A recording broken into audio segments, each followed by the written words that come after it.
Mardi 21 octobre, nous sommes sur le DAX en weekly avec une bougie weekly toujours interne à la précédente, c'est-à-dire qu'on n'a pas réussi à prendre ni le haut ni le bas et on va aller voir ce qui s'est passé au-dessus de nous. Vous le savez, on avait des POI qui nous serviraient de reversal ou de continuation. On n'a pas trouvé d'appui pour un reversal hier. On est à voir un petit unité de temps ce qui s'est passé sur les cadrans de cette mèche que j'ai enlevé pour le moment. Je n'ai laissé que le New Week Opening Gap d'hier et le RTH Gap d'hier parce que lui n'a pas été fermé. Cette impulsion a été effacée, faire refermer ce volume imbalance et nous avons atteint ce matin ce niveau-là, le niveau qui était déjà en pointillé, ce niveau sur lesquels pour le moment ce n'est pas validé en daily évidemment, il y a des equal high. La question comme chaque fois qu'on a une impulsion, est-ce que la bougie actuelle va nous laisser une imbalance ou pas?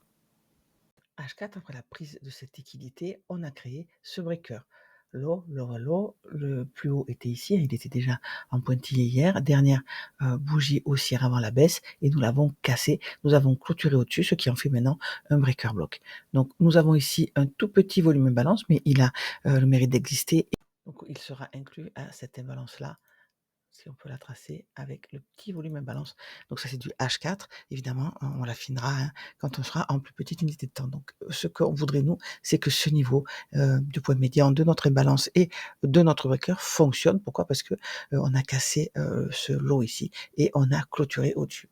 Donc évidemment, on va aller voir nos POI au-dessus, jusqu'à preuve du contraire, à moins que cette bougie ne ferme entièrement ce niveau, qu'on remonte s'appuyer sur ce point médian pour chuter et engendrer, commencer le scénario baissier envisagé hier. Vous savez, en début de semaine, on a notre scénario hebdomadaire et souvent, il y a évidemment deux possibilités. On est dans la première impulsion de la semaine, donc ça peut très bien être une fausse course, mais aujourd'hui, il n'y a encore pas d'annonce. Comme hier, le prix tranquillement va chercher toute sa liquidité et lors des annonces, on va prendre une liquidité finale et souvent engendrer un nouveau mouvement. Donc ici, je suppose que c'est la fausse course de début de semaine et que les annonces engendreront un mouvement baissier. Voilà, bon, pour le moment, nous sommes haussiers et jusqu'à preuve du contraire. Donc, on va aller évidemment tracer notre PE de cette trend-là. Si on prend de la hauteur, on voit qu'on a cassé ce niveau et qu'on a un choc. Donc, on a validé ce haut. Et ici, on a cassé ce niveau,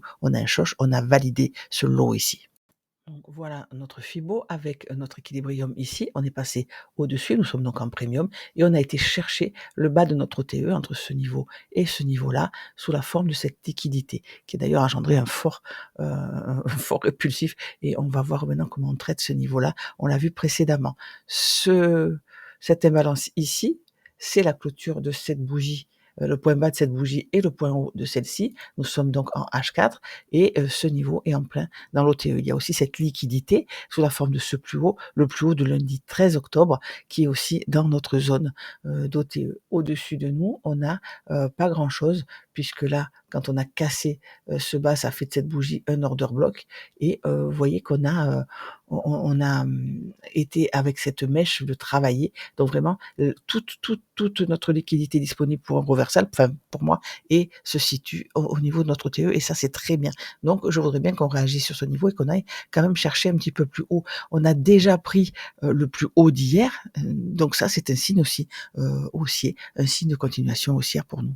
Si nous sommes aussi à H4, en M15, nous sommes baissiers. On a pris cette liquidité immédiate ici et nous avons un choc. On a aussi inversé ce volume imbalance. D'ailleurs, je ne l'ai pas tracé, notre New Day Opening Gap. Et on a inversé aussi cette imbalance haussière. Donc, quand les POI que nous avons en face, programme d'achat, programme de vente à droite, s'inversent, on s'attend à aller chercher la liquidité en dessous. Ici, c'est un niveau très équilibré. Vous voyez, une mèche, un passage, encore une mèche, ce point haut, on a été fermé cette imbalance pour aller casser à la hausse. Donc, puisque le prix ici a clôturé sur ce niveau, ce que je veux voir maintenant dans cette bougie M15, il lui reste 8 minutes de vie, c'est si ce volume imbalance était l'appel et qu'on va monter au-dessus. Là, on est venu chercher ce volume imbalance HTF, vous l'avez vu, mais dans notre utilité de temps, je voudrais on est venu travailler ce niveau et je voudrais vraiment qu'on clôture au-dessus. Sinon, si la bougie ne le fait pas, je vais aller chercher mes niveaux vus précédemment, c'est-à-dire les 24 311, avec ce volume imbalance aussi qui apparaît à M15, qui n'était pas là en grande unité de temps. Donc ce niveau étant très équilibré, si cette bougie clôture dedans, je me dis que on va aller chercher violemment une liquidité, même si ensuite on remonte. Donc, pour le moment, à l'instant T, notre M15 est venu chercher ce volume balance HTF et cette bougie a encore 7 minutes de vie, je vous l'ai dit, peut très bien être un point bas, remonter et faire de cette bougie-là un breaker haussier M15. C'est possible. Tout est possible. Donc, on a notre opening range ici. Vous voyez qu'on n'a pas réussi à le travailler encore. Par contre, on a laissé cette imbalance. Et là, on va zoomer. Qu'est-ce que j'aime bien pour un mouvement? Quand on a une imbalance et que, vous voyez, on vient prendre le bas de cette bougie et clôturer en dessous son point médian. Ça, c'est un signe fort de chute, avec ici ce volume imbalance et celui-là, un suspension block qui le confirme. Donc, pour le moment, on va chercher jusqu'à ce que nos niveaux le montrent comme ce que j'attends, je viens de vous l'expliquer. On va chercher des niveaux de liquidité en dessous. Ce n'est pas pour ça que ça remet en cause mon scénario de la journée, mon scénario daily, ni mon scénario weekly d'ailleurs. New Day Opening Gap en confluence avec notre Opening Range. Donc oui, encore une fois, ça fait beaucoup de choses, mais vous savez que la liquidité basée sur le temps est celle qui est la plus juste et la plus pertinente. Donc, même si vous ne l'avez pas sur vos graphiques, que vous notez quelque part, il faut visualiser quelque chose et voir des niveaux vraiment pertinents pour la journée. Donc là, ce niveau-là va être très très très fort. On a évidemment cette imbalance M15 là. Vous voyez qu'on est venu la travailler, ça c'est du M1, et si on l'inverse, ça sera vraiment un signe haussier pour moi.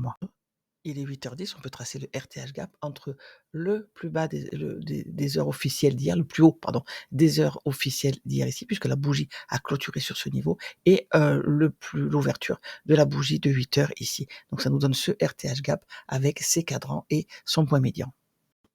Et qu'est-ce qu'on constate de ce RTH gap? Comme notre opening range, on n'a pas réussi à le retracer. Donc il est là, on a ouvert ici, on est parti direct à la baisse. Le prix a un truc à faire, c'est indéniable. Donc on est parti sur l'Asian Low, on n'a même pas pris cette imbalance qui est sur son point médian, cette imbalance M15. Alors je l'ai marqué celle-ci, que c'est un suspension block aussi. On n'est pas retourné le chercher. Donc là, le prix a un truc à faire, le prix a un niveau à aller chercher. Vite fait, on va revenir sur cette mèche-là, la mèche daily. Quand on croise une mèche comme ça, on peut tracer les cadrans, on l'a vu hier. Donc je l'ai mis en gras pour la reconnaître, dans tout ce foutoir. Et là, nous sommes en M5. Regardez, c'est le moment où on a travaillé cette mèche avec tous ses cadrans et son point médian. Premièrement, on prend ce haut ici avec une impulsion, on crée un volume imbalance et il y a ici cette imbalance qui est au niveau de ce niveau. Donc ça, c'est un niveau fort. On a cassé en laissant un déséquilibre sous ce niveau. Ce niveau-là est traversé aussi en laissant une imbalance. Quand le prix revient, il descend le travailler. Regardez comment on s'appuie dessus. Une fois qu'on vient chercher ce déséquilibre ici, le prix remonte dans ce volume imbalance et on va s'appuyer sur ce deuxième cadran. Ici, ce point médian a rejeté le prix, mais regardez, ça fait partie du niveau qu'on a sauté avec ce New Day Opening Gap, pardon, et on a été travailler ce niveau-là. Regardez, on clôture en dessous le dernier niveau, on fait ce plus bas, et là on va s'appuyer où? Pile, on va prendre cette liquidité pendant l'Asian et on s'appuie pile sur le haut de notre mèche. Le prix fait un plus haut, mais ne confirme pas avec une impulsion haussière. Au contraire, on va chercher ce déséquilibre ici avant de choche à la baisse. On a créé, vous vous rappelez, ce niveau d'imbalance au milieu de sur le point médian de notre Asian, et là ça tient. On va chercher qu'à partir du moment où on a ce choche, on va chercher la liquidité en dessous. La liquidité en dessous, elle est notée sur nos graphiques. Regardez, pour le moment, notre volume imbalance réagit. On a laissé ce déséquilibre, mais avant ça, on est venu se connecter à cette mèche-là. Donc maintenant, qu'est-ce qu'on veut? On veut voir cette imbalance ici, pour un long, je parle. On veut la voir fermée et ensuite on veut quoi? On a plusieurs possibilités, vous le savez, on veut que cette bougie se transforme en breaker.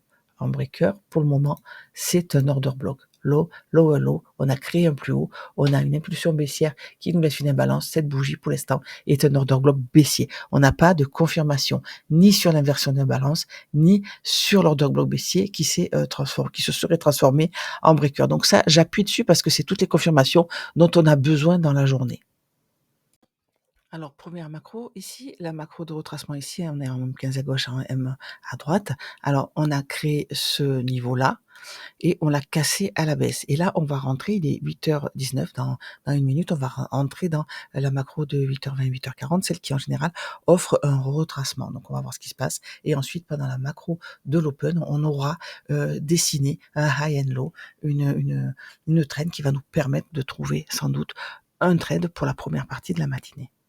Donc je dis peut-être, sans doute, probablement pour ce trade parce qu'évidemment, vous avez remarqué que ce RTH gap est petit, hein, et si on le mesure de son bas ici à son haut, on voit qu'il fait que 36 points. Donc on peut avoir une matinée compliquée après l'impulsion d'hier. C'est souvent le cas, hein, impulsion, on latéralise, impulsion, on latéralise. Donc aujourd'hui, attention, on va aller voir hier ce que nous a proposé le prix. Qu'a fait le prix hier matin? Donc, je vous ai montré mes trades, hein. Vous avez vu que j'ai pris cet achat-là et ce retracement. Et sur le Nasdaq, j'ai pris cette impulsion-là. Hier après-midi, j'ai pris aussi cette impulsion-là, hein, mais ils n'apparaissent pas sur mes graphes. Ce n'est pas important. Hier matin, sur le DAX, qu'a fait le prix? Première macro avec ce niveau-là qui se dessine et puis celui-là qui a été cassé pendant la deuxième macro, ce retracement, 2h20, 2h40, retracement. Et qu'a fait le prix à l'open? On avait ce haut qui s'était dessiné, hein, puisqu'on a un choc ici. Là, on a ce bas qui s'est dessiné puisqu'on a un choc ici.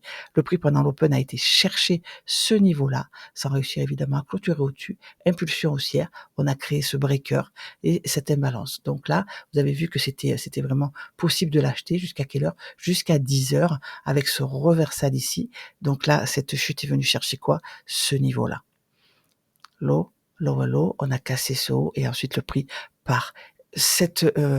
Toute la journée, ce niveau-là s'est comporté comme un order block. Prise de liquidité, mais le prix ne clôture pas en dessous. On vient rechercher son point médian et ça tient. Ça tient, à aucun moment le corps des bougies est venu travailler à la baisse. Voilà. Et donc, le prix a ouvert un New Week Open Gap ici, vous voyez qu'on l'a retracé, et notre RTH Gap, on a été chercher à peine son premier niveau, malgré sa taille assez réduite, on n'a pas réussi à le clôturer avant de partir. Donc, le prix avait vraiment quelque chose à faire au-dessus de nous. Donc voilà, observation de ces deux niveaux, je vous retrouve sur le Discord, à tout à l'heure.